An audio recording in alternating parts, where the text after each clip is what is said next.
Doctors, what's it like when you get sick? Do you go to the doctor or diagnose yourself?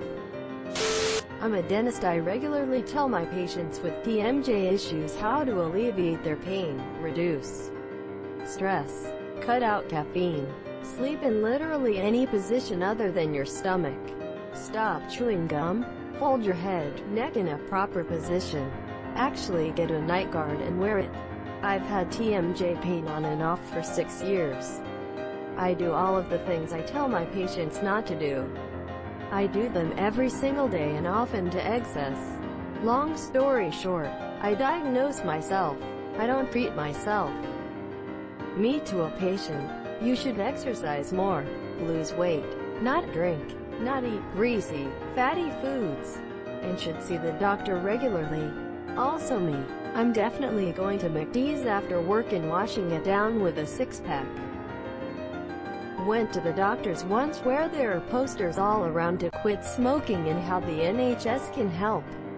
Walk out and see the GP smoking outside. Made me chuckle. Do as I say, not as I do.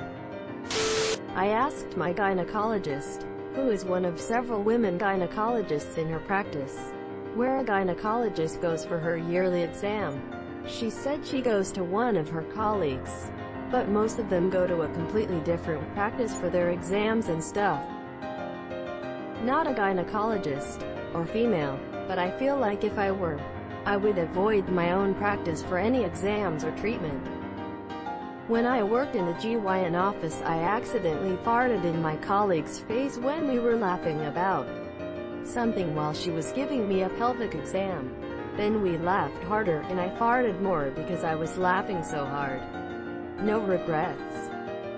You weren't the one getting ass blasted in the face by a coworker. My friend who's a doctor for a hospital always diagnoses herself and will call out due to the fact she doesn't want to get others sick. Her colleagues are almost always the same and completely understand the reasoning. I'm not going to be into doctor stuff today. I'm sick. Well, okay, but you need a doctor's note. Any note the doctor writes is a doctor's note, e.g. butter, milk, eggs. Well, good thing I'm a doctor.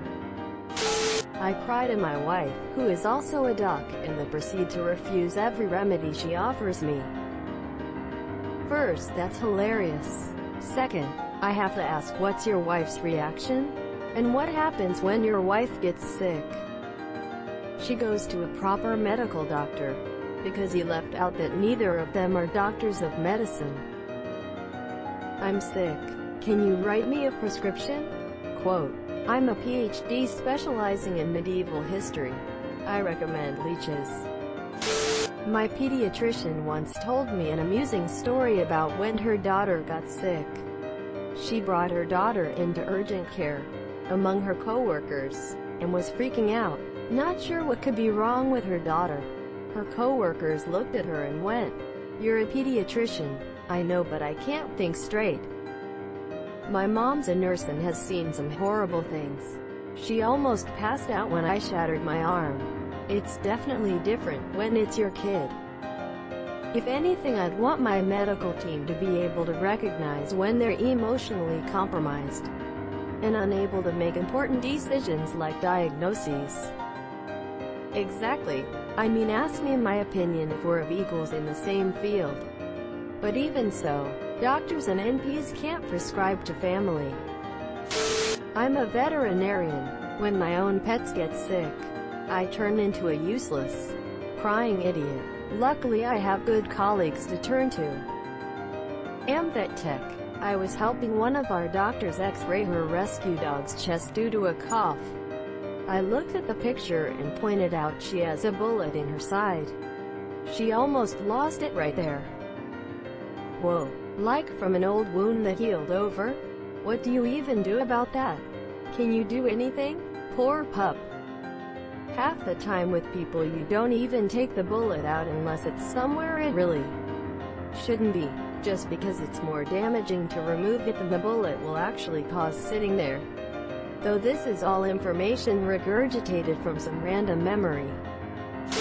This may vary according to your country. But if I get sick, I can diagnose myself in the sense that I can say, yep, this is probably X. I should do this and that test or take this or that drugs, but I cannot self-prescribe anything. I need another doctor to prescribe it for me. No pharmacy can accept a prescription with the same name for the doctor and the patient.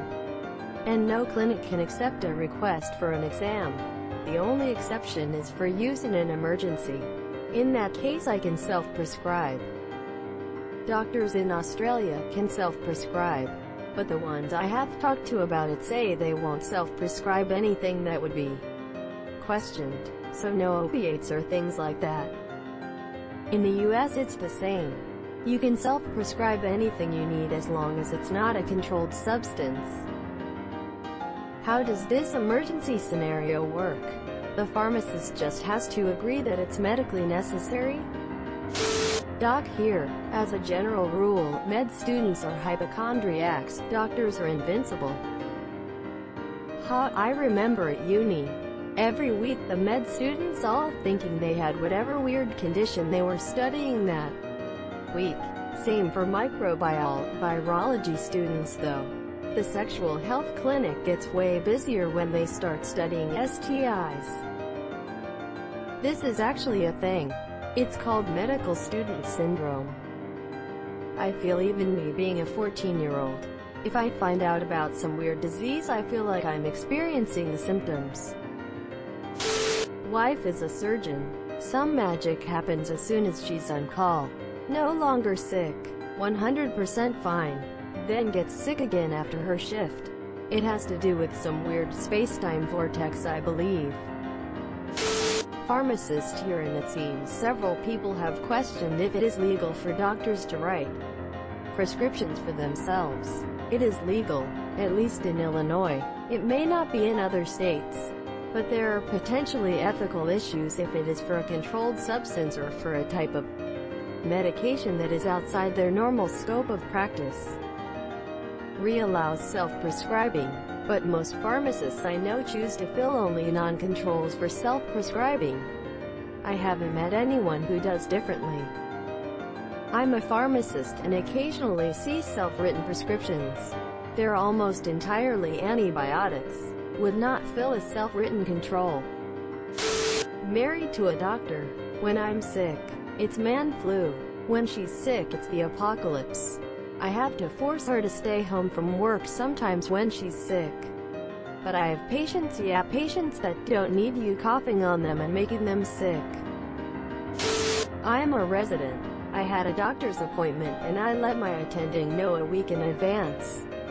He chewed me out over email and CC'd my program director, saying that I obviously didn't take the rotation seriously. My PD was pissed. They had my back and told me to go to the appointment. The attending emailed me the next day with a forced apology. Asshole. Good on your PD. That reaction is my nightmare. For whatever reason, doctors have this martyr complex. At the end of the day, you greater than anyone else, with maybe the exception of your children, close family. You have a good program director. Many won't back you for stuff like that. I may buck the trend a bit, but I tend to consider any major ailment, symptom seriously, and I usually won't hesitate to consult a colleague to get their thoughts and set up an appointment with my own primary care doctor if it's something I think needs a medical workup with blood tests and radiographic imaging. That being said, my symptoms have to be damn well serious before I even think about going to the emergency room. After you've worked there and realized some of the straight-up non-emergent nonsense people complain of, it's hard to justify checking in unless I have something I think could kill me or maim me. Not in the specific spirit of the question, but when I'm talking to my patients about code status. Full code is CPR, ventilator if needed, versus DNR, DNI, and they ask me what I would do. I always tell them that doctors statistically opt for far fewer heroic end-of-life measures than non-medical folks, like was said in other comments. Little stuff is no big deal, but it seems like as a group we're less aggressive in seeking care. I see a lot of variation. Some are ridiculous and have to be physically dragged to see another physician, where they sulk like a child because they're being asked all the normal questions that need to be asked when someone is ill. Some are very stoic. They know what needs to be done. They just sigh and get on with it. I think I've seen this more in physicians who get a significant diagnosis too. They know what the prognosis is and the treatment. I've only seen a small number freak out, generally refusing to get something checked because they're convinced it's something malignant. I don't think I've ever come across any hypochondriac clinicians. Subscribe for more hot Reddit takes in your inbox.